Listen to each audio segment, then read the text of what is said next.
Joy, ah. Basta pagaling ka pa. Kasi maraming nag-iintay sa'yo. Isa ka doon. So, nag-aantay. So,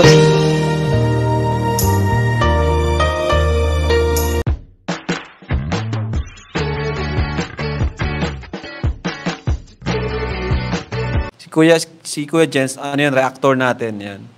Official reactor. Hello mga kalingap! Welcome back sa aking YouTube channel, This Kuya Jens. Kung bago ka lang sa aking YouTube channel, huwag niyo pong kalimutang mag-subscribe at click the bell button para like and updated sa pag-upload na video. At huwag po nating kalimutang suportahan ng buong kalingap sa pangunan ni Kuya Val Santos Matubang, Ate Ed the Vlog at syempre Kalingap Rob. At pakisuportahan din po ang aming mga kasamahan sa buong team Kalingap. Nandiyan po ang K-Boys, Kalingap Partner, Kalingap Reactor, at lahat po ng charity vlogger sa buong Pilipinas sa tumutulong sa mga kabayan nating nangalat may hirap. Suportahan po nating lahat, guys. So ngayong araw mga Kalingap ay bibigyan po natin ng reaction video ang huling upload ni Kalingap Rob ng Tambalang Dan Joy, kung saan mga Kalingap ay grabe pong pag-aalaga po ni Joy Diwata ang matutunghayan po natin na ginawa po niya kay Kalingap Dan, na alam naman po natin mga Kalingap na dumaan po sa minor surgery mga Kalingap dahil po sa bukol po sa kanyang tiyan. So ngayon ko lang din po mga Kalingap nakita at nalaman yung pinakadahilan po dahil po sa pag-review natin ng mga vlog po ni Kalingap Dan.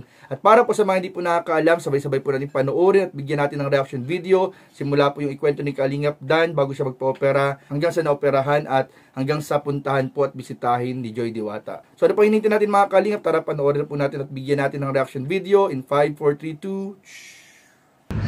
tayo po ay na-admit ngayon dito sa hospital dahil nga po dito sa ating bukol sa tiyan. Pero wala akong sakit, wala akong ibang nararamdaman, wala akong mali sa atin, sa aking katawan. Sadyang ano lang to mga Kalingap, ito lang po, hindi siya masyadong ito, ayan. Diyan po siya sa mismong opera natin. Ano po to, since birth po tayo niyan. Nakalimutan ko na po yung kwento niyan. Si Kuya Brooks, alam na alam yan, at si Mama. So ito mga Kalingap, kung makikita nyo, may bukol siya. Minsan mas visible pa yan mas kitang-kita, mas bukol yan minsan. Tapos, syempre, napapansin natin habang tumatagal, lumalaki din siya. Hindi ko alam kung dahil sa pag-gym. Pero wala naman sinabi yung doktor po na bawal na tayo mag-gym, magbuhat ng mabibigat. Wala naman po. Sadyang nagkakalaman lang yata talaga siya habang tumatagal. Hindi naman po siya alarming na magiging sakit siya pagtagal. Hindi naman po siya cancerous.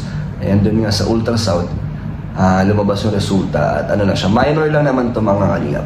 Walang dapat ikabahala. At update lang po sa ating sitwasyon, sa ating kung ano po nangyari sa atin pagkatapos ng operation. Kaya ito mga Kalingap, ito pala yung operasyon natin. Ganyan po kalaki yung tahi niya. And ito yung tahi natin nung bata pa tayo, nandun sa ilalim. So ang dami na natin operation. Ang dami natin tayo sa katawan. Pero okay lang, at least natanggal na po yung bukol sa ating tiyan. At yun nga, natuklasan ng doktor habang tayo ay inooperahan ay meron palang butas ang ating baga, which is yun din po yung naging dahilan ng baby tayo. Kaya tayo nagkaroon ng operasyon. Yun din ang sabi ni Kuya Brooks nga, yung baga daw natin ay may butas at napasukan nga daw ng tubig. Kaya ngayon nung inoperahan tayo kahapon po, nakita rin yun ng doktor. Kaya buti na lang talaga is naisip ko pong magpa-check up at pa-operahan dahil kaysa naman antayin pa natin maging critical ang ating sitwasyon.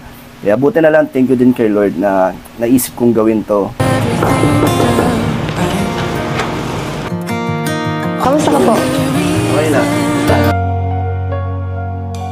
Kala ko, Joy, hindi ka na babalik. Pasensya kasi natagalan ako. Medyo busy kasi sa school eh. Okay lang. Ang malaga, nandito ka. Nakabisita ka ulit. Pakiramdam ko tuloy, meron akong private nurse. Ayan mo, pag free ulit ako, bibisitahin kita para ma-check kung kumusta ka. Palagi naman akong okay, lalo na ngayon na nandito ka. Salamat pala nakaraan sa pagbisita din. Sige, Joy, ako na lang. Kaya naman sa'yo. Susubukan mo pa ako? Oo. Grabe ka mag-alaga. Thank you, Joy, Kailang. Basta pagaling ka pa. Kasi maraming nag-iintay sa'yo. Saan? Mga, beneficiaries mo. Isa ka doon? So, nag-aantay? Ay, sorry. Thank you, Joy. Ikaw gusto mo? Di po. Subuhan din kita. Hindi po, okay na. Para sa iyo po talaga. Yung inom ka po muna. Grabe, Joy, parang may ramdam na ramdam ko na yan. May private nurse ako. Kaya na mas mapapabilis yung paggaling ko nito. Pag lagi kang bibisita.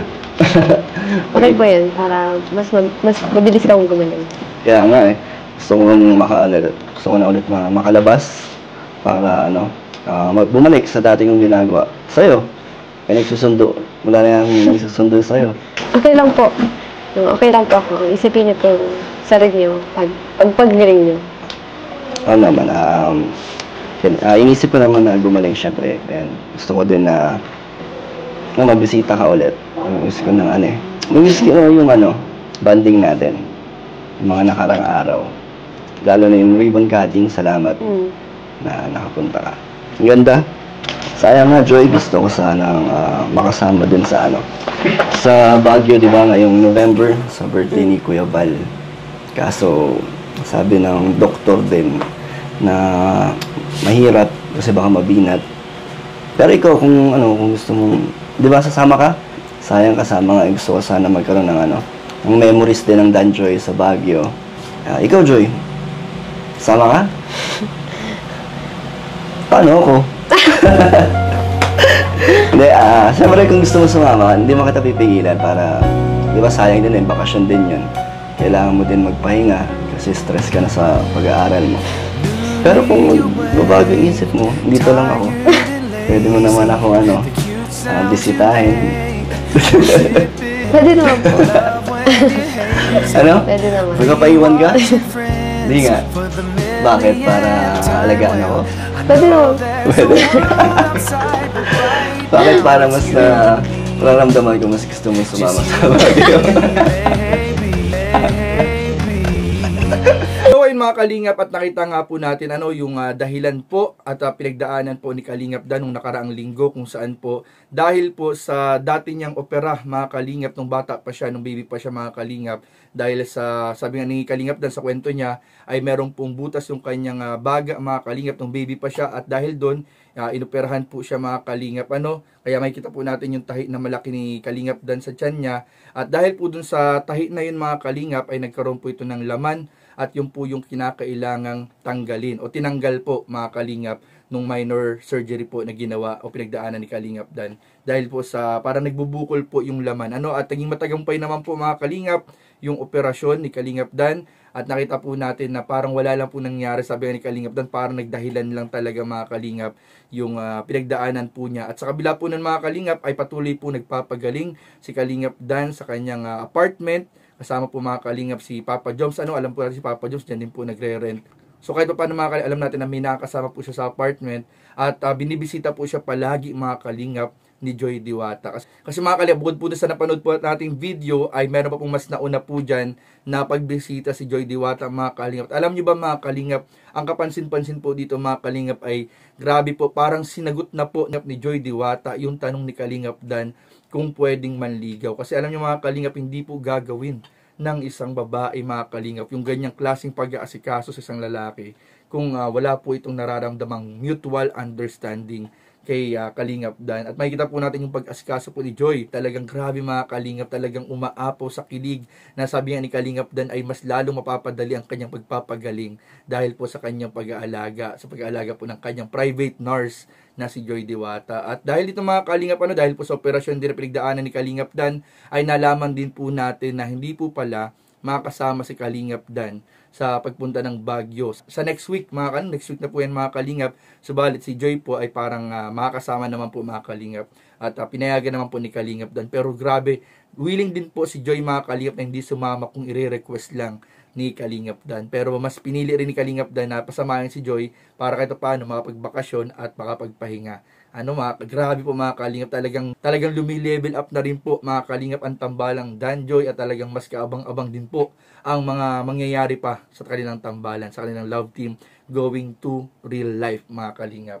So yun lang po mga Kalingap, at maraming po salamat sa inyong panonood. Please don't forget to like, comment, share, and subscribe sa ating mga video. Maraming po salamat. God bless. Bye-bye.